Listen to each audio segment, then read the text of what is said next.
Welcome to episode 11 of PR in a Car with me, Rich Lee of Radioactive PR and the Radioactive Group.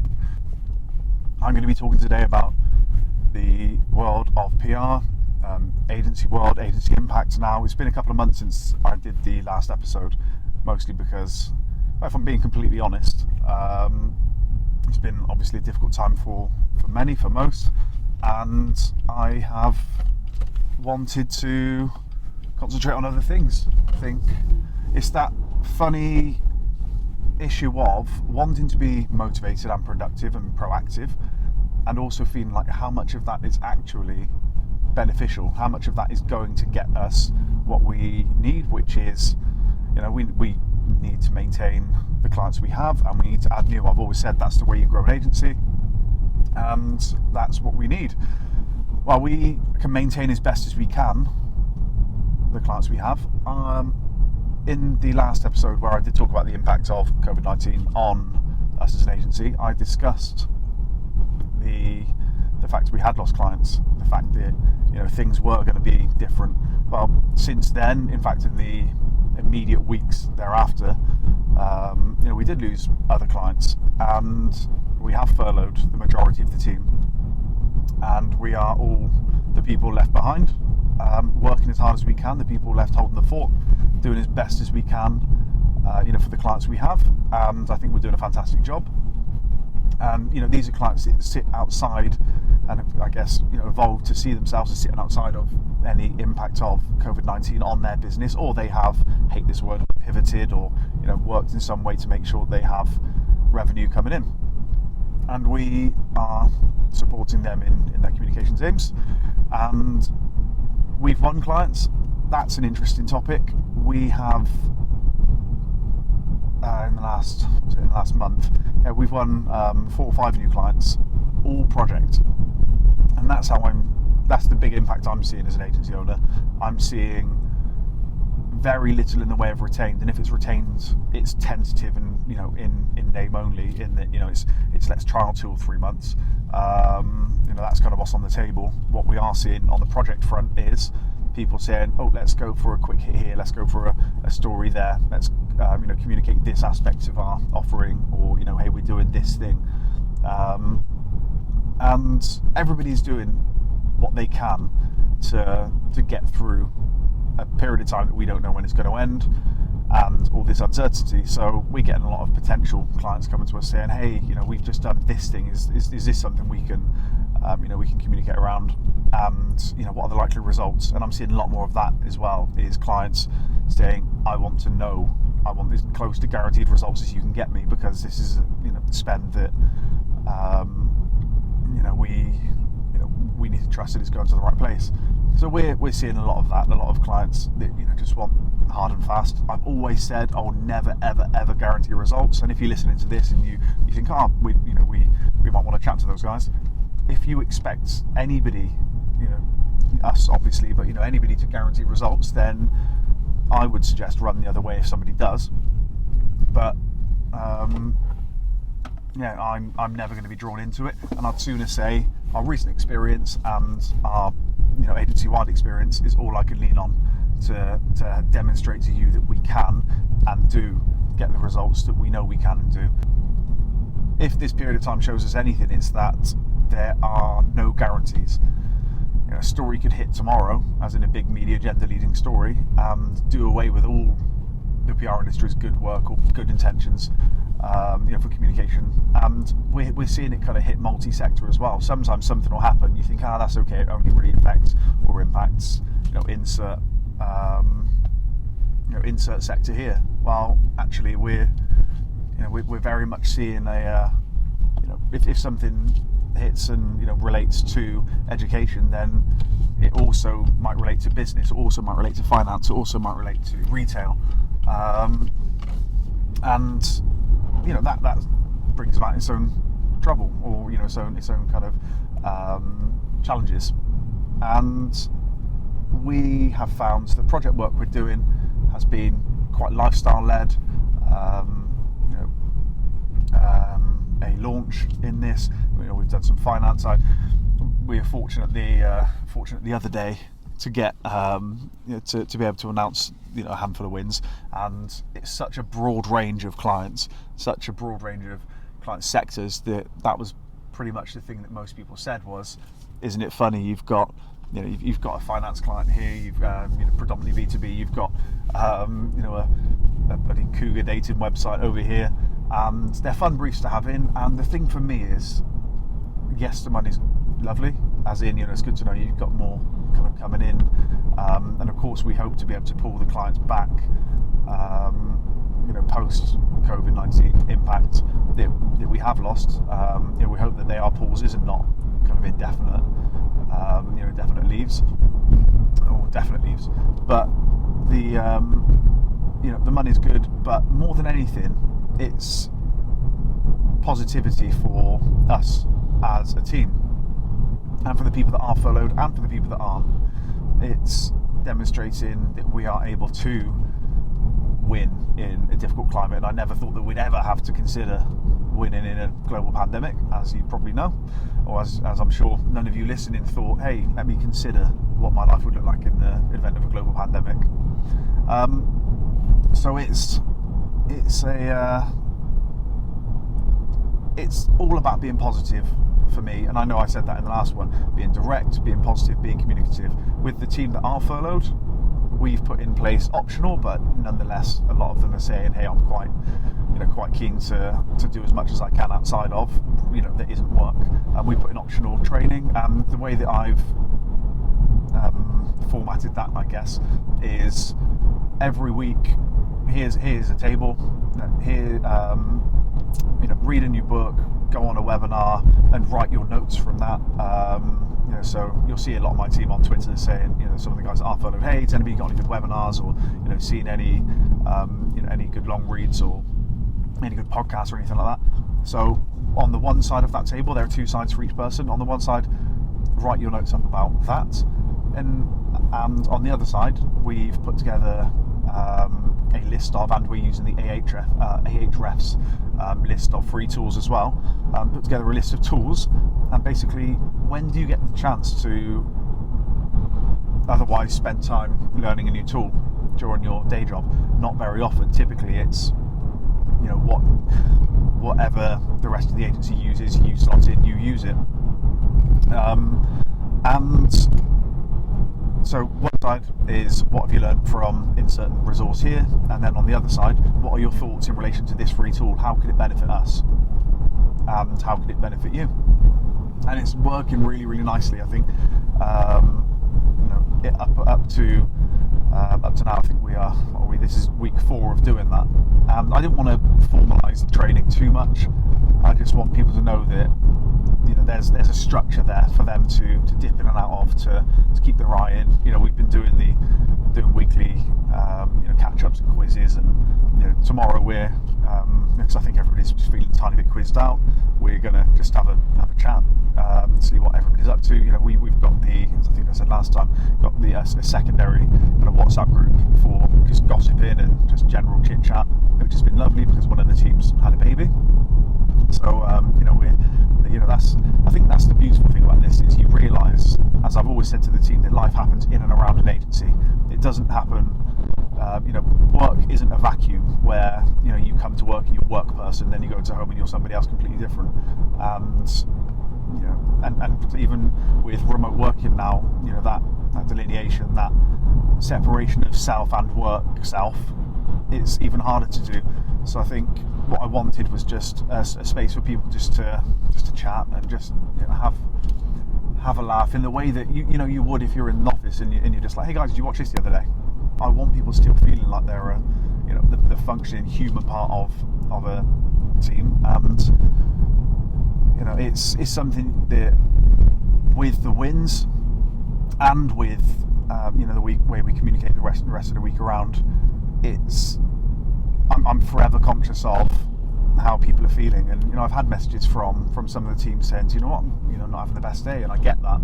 Sometimes I don't have the best day, and we've got the other side of the business as well, on the radioactive talent side, that one day it looks like it's doing much better, another day it looks like something Christ, I was like something goes wrong, or needs overcoming. And the way I've always talked about business is it's like Monopoly, and sometimes you'll go around and you'll be picking up shit cards left, right, and centre, and then something might go well. You're going to go past go. You're going to land on something decent. You're going to pick up a community chest that this half decent. And I know it's a strange analogy perhaps, but it's right. You're not always going to land on the cards you want, or on the spaces that you want. Sometimes you're paying out. That happens, and has happened across both businesses, and no doubt will continue to. Especially, has there been more negative than positive in the last 6 weeks? Yeah, obviously. Can we at least try and stay as positive as we can despite that? Absolutely. And that's, I guess, my job.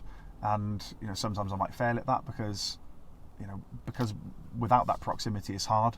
And I guess leading during a crisis of any sort is hard. I was listening to a podcast the other day with Pat Lam, the Bristol Bears coach, on the rugby pod. And if you want an example of leadership during a crisis, then that's a fantastic interview with Pat Lam. Talking about how he and they as an organisation are treating communication both internally and externally in relation to this, and inspiring, to be honest. But the fact is, a lot of the principles are the same for us, just as it is a Premiership rugby club. How do you motivate your team? How do you motivate the people that you can't see? How do you ensure that your stakeholders, in our case clients, are happy? How do you ensure that, let's say with rugby it would be additional investment, it would be supporters.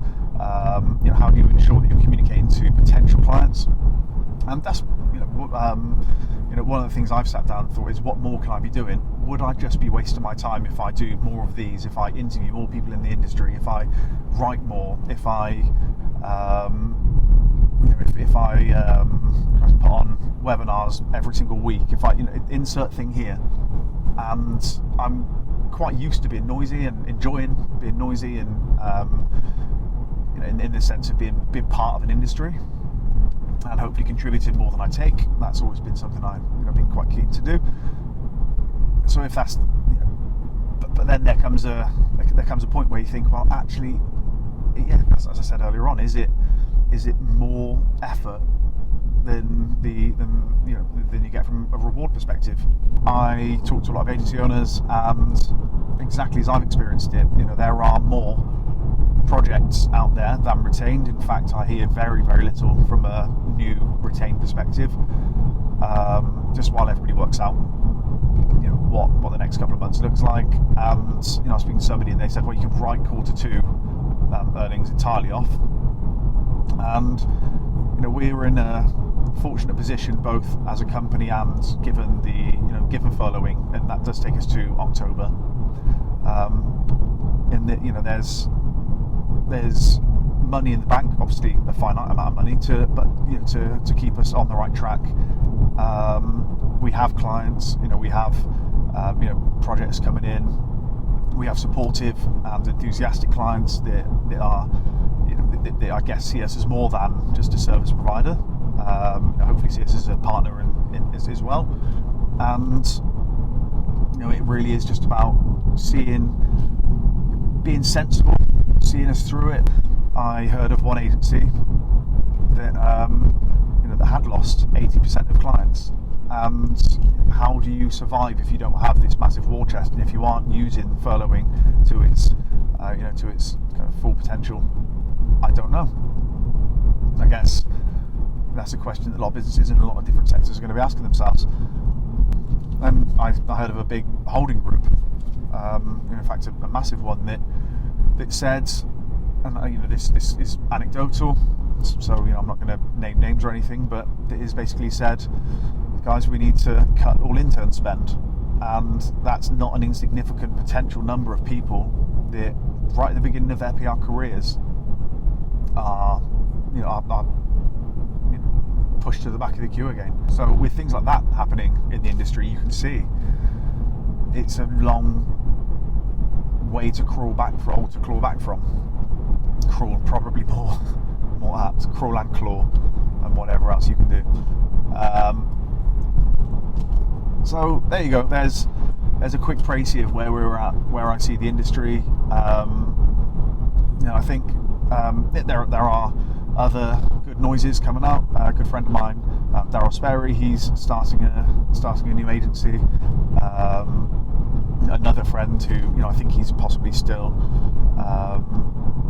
employed by the other company, so it's probably best not to mention, but is in a position very soon where he's going to be able to start his own thing, and maybe those agencies even look different to what those people thought they were going to look like for the next 6 months, year, but you adapt, and it's exciting. I'm excited for Darryl. I'm excited for all the other people in the industry that are working hard, and that are across different disciplines. And I mentioned last time that it's about us looking at other ways to monetize and commercialize skill sets that we have within the team.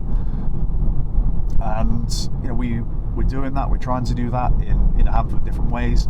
On the Radioactive talent side, performance marketing is a positive and a kind of necessary trend at the minute, and we are seeing good things there. Again, the odd headache here and there, but Christ, when don't you get that in a business? So we're doing all right. Is the update from this? Not that anybody actually listens into this to see how we're getting on, but potentially people listen to this to see parallels with differences to their own day-to-day run-ins of whether that's in a company where they're a client, or whether they employ agencies, or whether they are an agency. So people probably tune in for a number of different reasons, but this almost didn't happen actually, because episode 11 sounds wank. 10 episodes or something, and then a break sounds quite cool to me. It sounds like I planned it. Episode 11 means I've got to think, is it 12, 15, 20? Am I going to continue it in this vein? Obviously, I'm barely in the car. I'm on my way somewhere to cycle. Now, bike in the back, enjoying that. I think that's another thing as well, is agency owners are, and employees are right not to necessarily be that, not necessarily see this, but agency owners are under a lot of pressure to deliver and keep people positive and earning and those things. Exercises and has been a massive part of it for me. I was fortunate to build out a gym a couple of months before all of this happened, and it's got everything I need to train, and I'm probably training more often than I ever have, doing that, also getting out. Every rugby lad could do with a bit more cardio, especially if you're forward. It's weird that I still think of myself at 32 as a rugby player, despite the fact that I've played so sporadically, but I always train to be bigger, I guess. And what that means is sometimes, especially during lockdown, the biscuits and the whiskey, they get you. So you've got to make sure that you're moving too. No, to be honest, that's doing all right. So, and it does get you where you think, fuck, what is happening? What's going to happen? How do I make sure that, what am I not doing? I think that's a question you always ask yourself. What am I not doing? What am I not doing right? And what could I be doing more of? And that's it's nobody's got answers but me. And that's and slash you if you run an agency, you if you run a business, and you're listening in. Nobody cares half as much, and also it does, the buck does kind of stop with you. So what do you do? Well, I guess you just do all the things that I've talked about, and you look at retention of and acquisition of, and ways that you can do both of those things. And then that's obviously the commercial run of a company. We've cut supply costs where we can. Been as good about it as we can, making sure that everything's paid. I'm just feeling fortunate that we've got the team we have. That, again, they probably would be the first people to say, yeah, we have days where we think, Christ, what more could we be doing? What other ideas aren't we considering for clients? How much more can we help them? What other areas are we missing in terms of promoting ourselves and all that? And I think you tread a fine line especially in times like this, you can get a bit desperate, or people can seem certainly a little bit desperate, and we just need to see our way through to the other side, I think. There you go. There's a no thoughts given prior to, completely unscripted ramble, talking you through what it feels like right now to be in my head, in our agency, and in the space we are. I'm not even going to guess as to when we might see an end to any of this, because Christ knows. But I hope everybody's doing as well as they can be. My door is always open. My DMs are always open. It's probably the way to put that to anybody that wants to chat. I get every now and then people asking me questions about certain bits and pieces, and I try and help as and where I can. And I just feel like we will come through this and be just as Mark Ritson said in one of his pieces for campaign, I think it was. Marketing might be the thing that gets turned off first, rightly or wrongly, but it's often the first thing that gets turned back on as people want to ramp up. Now, maybe people should have, during that period of time where it is squeezed and people aren't advertising as much, maybe that's when they should have been taking the advantage of, or taking the opportunity to take advantage of, more eyeballs and less media spend out there, or less kind of activity being done by competitors or clients in or companies in other spaces. So you've got more chance to be seen. But equally, we'll all welcome them when opportunities come back up the other side of this too. So all good in the hood, I think, as much as it can be. All right, I will speak to you all very, very soon. Thank you for listening to PR in a Car with me, Rich Lee. I've only recently realised I've got such a reading voice sometimes. What a dickhead. What a dick. See you later. I'm not going to do the goodbye shout. The bloody Adam Buxton's got in my head. The scumbag. Alright. See you all later.